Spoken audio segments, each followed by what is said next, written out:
When you ask, will the United States be with Korea? Of course we will. 미국이 승리할 것이고 중국이 패배할 것이라는 그런 배팅이 하고 있는 것 같습니다. 분명히 잘못된 판단입니다. It's never ever been a good bet to bet against America.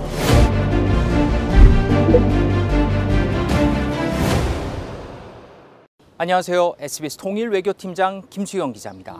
저는 서울 정동의 미국 대사관저에 나와 있습니다. 한국 대사를 역임한 필립 하비브 전 국무부 차관의 이름을 따 하비브 하우스로 이름 붙여진 이 관저는 1600년대부터 조선 왕실의 거처로 사용됐던 곳입니다. 시설 노후화로 사용하기 어려운 시점이 되자 한국의 전통미와 현대적 편의시설을 접목하는 대대적인 증축 공사 끝에 1974년 이 관저는 다시 태어났습니다. 저는 오늘 이곳에서 필립 골드버그 주한 미국 대사를 단독으로 만나 한반도를 둘러싼 주요 현안을 심층 분석해 드리겠습니다.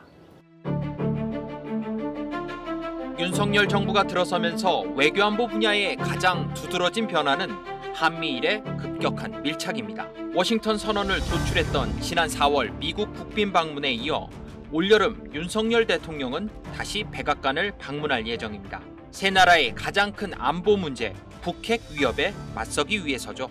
미국의 핵무력을 바탕으로 한 확장 억제를 대폭 강화하겠다는 겁니다. Our trilateral cooperation is to create a better synergy among the countries through our extended deterrence to try to respond to these threats and provocations. 그런데 이 모임이 미국, 일본, 호주, 인도가 모이는 쿼드, 영어권 국가인 미국, 영국, 호주가 대상인 오커스에 이어 또 다른 동북아시아 안보 협의체가 될 가능성도 있는 겁니다. Initially, that is focused on North Korea.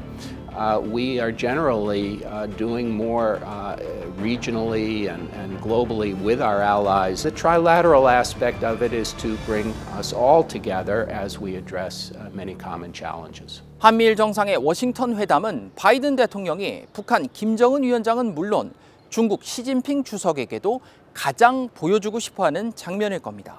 한국, 미국, 일본의 정상이 손을 맞잡고 서 있는 장면은 그 자체로 북한, 중국에 대한 견제 의미를 담고 있기 때문입니다. 중국은 한미일의 밀착에 노골적인 불쾌감을 드러내왔습니다. 일본이야 원래 미국이랑 가까웠다지만 한국마저 탈중국화를 하면서 미국 편이 됐다는 위기감 때문입니다. 싱하이밍 중국 대사는 내정 간섭 논란을 일으킨 발언까지 쏟아냈죠. 미국이 승리할 것이고 중국이 패배할 것이라는 그런 배팅이 하고 있는 것 같습니다. 분명히 잘못된 판단입니다. 이 얘기는 결국 미국의 승리에 베팅하지 말라는 의미이기도 하죠. 중국의 이익 관철을 위해서는 거친 언사를 마다하지 않는 중국식 전랑 외교를 싱하이밍 대사도 보여줬던 겁니다. 골드버그 미국 대사는 싱하이밍 중국 대사 발언을 이렇게 반박했습니다. South Korea has the absolute sovereign right to have the relationships with other countries that it wants, and that includes with our alliance. And that's between the United States and South Korea. 사실 미국에 반해서 베팅하지 마라. 바이든 미국 대통령이 자주 쓰는 말이죠. Those who bet against America are learning how wrong they are. It's never ever been a good bet to bet against America. Never.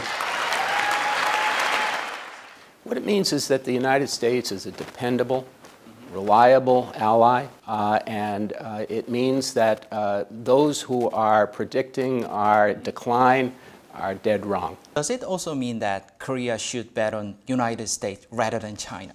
I think everyone should bet on the United States, including Americans. 미중 갈등이 심각하다는 의미인 동시에 한반도를 중심으로 미국과 중국의 신냉전이 펼쳐지고 있다는 걸 보여줍니다. 지난 2016년 주한미군의 고고도 미사일 방어체계 사드가 배치된 이후 우리나라는 혹독한 중국의 경제보복을 경험한 바 있습니다. 중국에 진출한 한국 기업은 물론 관광업계까지 수십조 원의 피해를 입은 것으로 추산됩니다. 타이완 문제에 대해서 우리 정부 입장이 나오면서 중국은 막말로 경고하기도 했죠. 我们绝不退让。在台湾问题上玩而活者，必自焚。 또 중국의 경제 보복이 재개되는 거 아니냐는 불안감이 높아지는 것도 사실입니다. 골드버그 대사는 G7 정상회담에서 중국의 경제적 강압 행위에 맞서는 국제 연대가 구축됐다면서 중국이 경제 보복을 한다면 미국은 한국과 함께할 것이라고 강조했습니다. The G7, obviously, decided that there should be more work collectively on this kind of coercion and threats of economic retaliation. When you ask, will the United States be with Korea? Of course we will. 미국도 중국과 경제적으로 밀접하지만 중국의 경제적인 강압 행위에 맞서기 위해 글로벌 공급망 개편을 하는 거라고 설명했습니다. We do need to protect ourselves and our economies and our people against coercion, against threats of stopping those supply chains for vital products. 안보는 미국, 경제는 중국이라는 전통적인 전략은 더 이상 통하기 어려운 시기가 됐습니다. 글로벌 공급망 개편이 진행되면서 한국은 경제적으로도 미국과 더욱 밀착하고 있습니다. 하지만 미국과 가까워질수록 주변국의 반발 또한 우리가 경험해보지 못한 수준으로 거세지고 있습니다. 우리의 시야를 한반도에서 인도태평양 지역으로 넓히면서도 무엇이 우리 국익인지 냉정하게 따지는 새로운 생존 전략이 필요한 시점입니다. 지금까지 김수영의 글로벌 인사이트였습니다. 뉴스의 지식을 담다 스프, 저 주시은이 자신 있게 권해드립니다. SBS의 지식 구독 플랫폼 스브스 프리미엄, 여러분의 하루를 더욱 풍성하게 만들어드립니다. 지금 바로 구독하세요.